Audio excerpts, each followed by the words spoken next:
This episode is brought to you by Carvana. Carvana is in the business of driving you happy and saving you some time. That's why they give you the option to choose from thousands of cars online from wherever you are. That could be on your couch, on your break, or while your camera off during a meeting. Their 100% online car buying experience offers you as soon as next day delivery or pickup from one of their car vending machines. So visit Carvana.com or download the app to shop for a vehicle. Carvana, they'll drive you happy. Coming up. This case on the surface seems very simple, but it really had a lot more behind it. The further you dug, the more you found. For Vault Studios, I'm Reed Redmond. You're listening to The Daily Crime.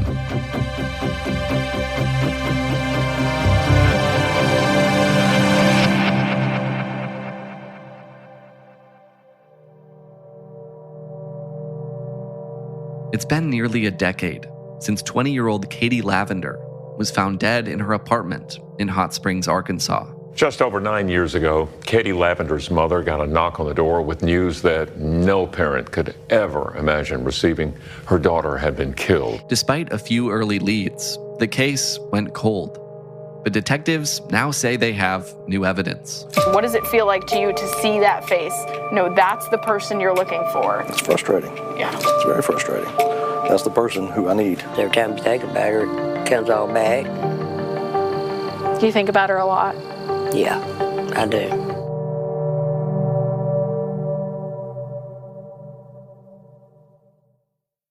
According to the National Highway Traffic Safety Administration, 1 in every 5 children killed in traffic crashes in the U.S. was a pedestrian. That's why 3M is working alongside local governments and NGOs to help improve crosswalk visibility and traffic markings in school zones, in a worldwide initiative to provide kids with a safe walk to school and access to the education they deserve. To learn more and take action, visit 3m.com/schoolzonesafety. 3M Science, applied to life. Sarah Horbacewicz joins us from THV 11 in Little Rock, Arkansas. Sarah, you recently covered the case of a 20-year-old woman named Katie Lavender as part of your Unsolved series with THV 11. Can I have you introduce us to this story? Tell us about Katie Lavender. This is a story from 2013. And so Katie Lavender was a local to Arkansas. You know, she went to school at Henderson and then she moved to Hot Springs. Everyone says she was a bookworm. Her mom said she had a lot of friends, but maybe she didn't think she did because she thought she was pretty shy. She had a boyfriend, kind of just a, young girl figuring out life, moving around. But of course, as this is a cold case, she was killed back in 2013. And so we took the time to really, now that it's a little over 9 years ago, look back as to if there's anything new, and there actually was new evidence. So really unpack that and see where we are now. What was going on in Katie Lavender's life leading up to her death in 2013? Yeah, so this case on the surface seems very simple, but it really had a lot more behind it. The further you dug, the more you found. Right before she moved to Hot Springs, she was actually kicked out of school at Henderson. Her and her boyfriend got involved with a local lawyer, and all 3 of them were arrested for solicitation and prostitution. The lawyer's license got suspended. Katie was kicked out of school. The boyfriend actually was not kicked out of school, we were told. But so there was a lot of change in her life. She moved back home for a little bit and then moved to Hot Springs. And she was only there for really a couple months and maybe a year before she was killed. But, they said there was some weird phone calls before she was killed that she was still figuring things out. So there was definitely a lot of change, some turmoil going on right before that. The mom also says that, Katie's relationship with her boyfriend, in her opinion, wasn't always the best, that it seemed kind of controlling, that he was always listening, wanted to know where she was. So there was a lot of that as well.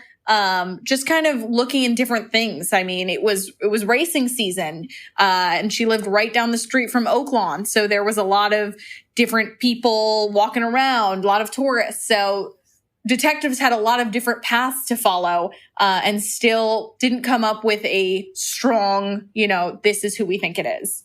Walk through what happened then on March 19th, 2013. Yeah, so Hot Springs Police Department got a call that Tuesday night to go to 515 Higdon Ferry, which was Katie's apartment. It was a Tuesday evening. We were actually at work. It was about 6 o'clock in the evening when we got the call of a possible deceased person at 615 Higdon Ferry. And that call came from Katie's boyfriend, who says he found her body in the apartment. They didn't live together, but he would, visit from time to time because he still went to school at Henderson. And so he said she was found. Detectives came to the scene. And after that, honestly, there's not a lot that's public knowledge. The details around her death, can you tell me anything about that? No, ma'am. Anything that happened inside that apartment, there's going to be two people that know about it. That's the person who did it and myself. When you spoke with Hot Springs Police Detective Mark Fallis, who was at the scene that day, did he talk at all about that, about what the scene looked like, anything that he noticed? Yeah, so he was one of the first to arrive, and that's part of what he couldn't talk about is how the scene looked. Really, the details of how her apartment looked, the details of what they may have seen is all specific, and he thinks very delicate to this case and something that only someone involved would know. So we weren't allowed to share any of those details. Another thing about that was the one thing they did share was that they believe she got into a white car the night before she was killed or the night she was killed. And they did release pictures of that white car. Local news outlets shared it of if you've seen it, but it was a blurry security camera footage. And they're not really sure. They think she talked to a man before she got into the car. But a lot of that, again, is vague. And those details of how she died that normally will come out as maybe, a gunshot. So they're looking for a gun or something like that. This is very held tight by the detectives so that they can hope to one day talk to someone and someone slips up and releases information maybe they shouldn't.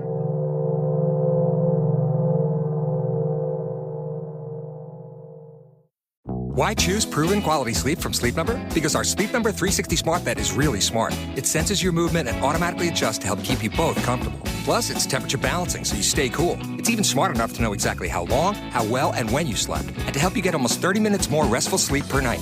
Sleep Number takes care of the science. All you have to do is sleep. Save $1,000 on the Sleep Number 360 Special Edition Smart Bed Queen now only $19.99, plus free premium home delivery when you add a base. Ends Monday. To learn more, go to sleepnumber.com.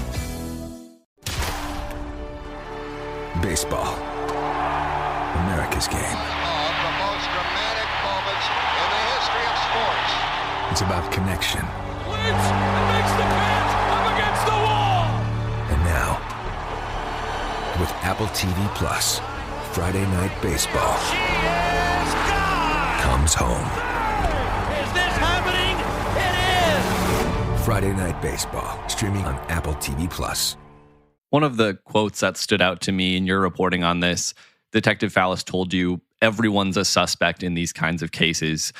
Where did investigators look as they started to investigate this homicide to try to figure out who killed Katie Lavender? Yeah, so that's this was a pretty long piece as far as some of these stories go. And that's because there were so many possible paths to look down. You could look at people she was at college with, or the lawyer, or her boyfriend, or, all different kind of things she was involved with. So when he says everyone's a suspect, that's kind of what he means is they really looked at everyone involved in her life. And then on top of that, they did DNA sampling, and the photo that matches or that computer generated of that DNA sampling doesn't even match the suspects that they thought might be it or the persons of interest.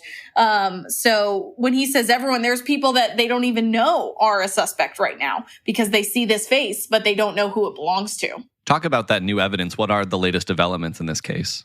Yeah, so this was actually the first time the public was getting a chance to see this new DNA evidence. DNA was swabbed at the scene, over 9 years ago, and it took a lot of time and it's an expensive process. But the Hot Springs Police Department were able to send that DNA through a lab. It's called Parabon Labs. And I'm actually speaking with them later this month to go more into how that works.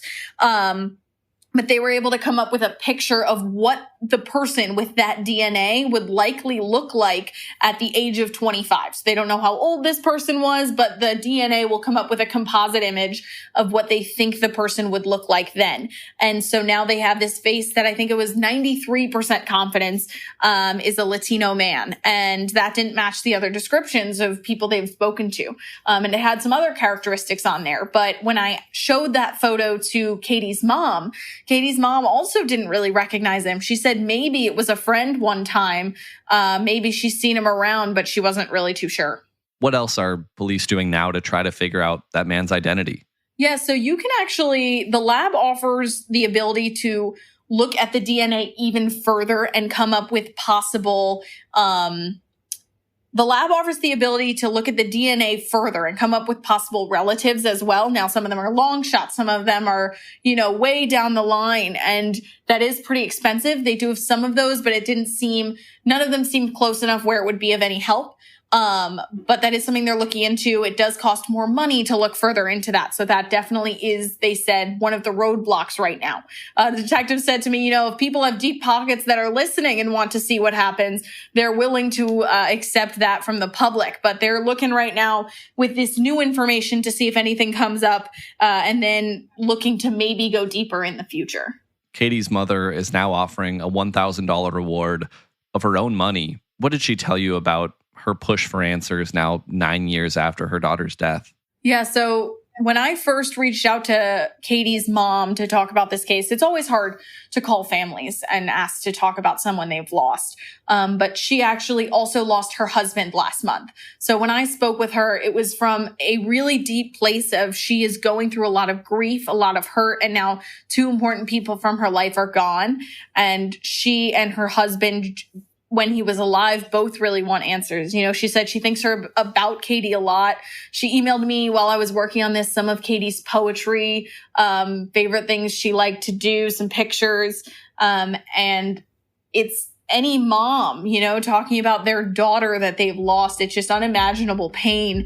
And so she does want that answer. And she said she didn't always have the money, but now that she does, she wants to put that personal $1,000 reward out there if someone can get a suspect arrested. Sarah Horbacewicz with THV 11 in Little Rock. Thanks for sharing the story. Thank you so much, Reed.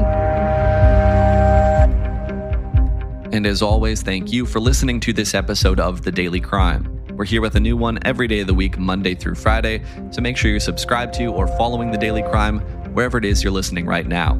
If you're looking for something else to listen to, you can find a full list of our shows at vaultstudios.com. That includes our weekly podcast, True Crime Chronicles. That'll do it for this one. Until next time, for Vault Studios, I'm Reed Redmond.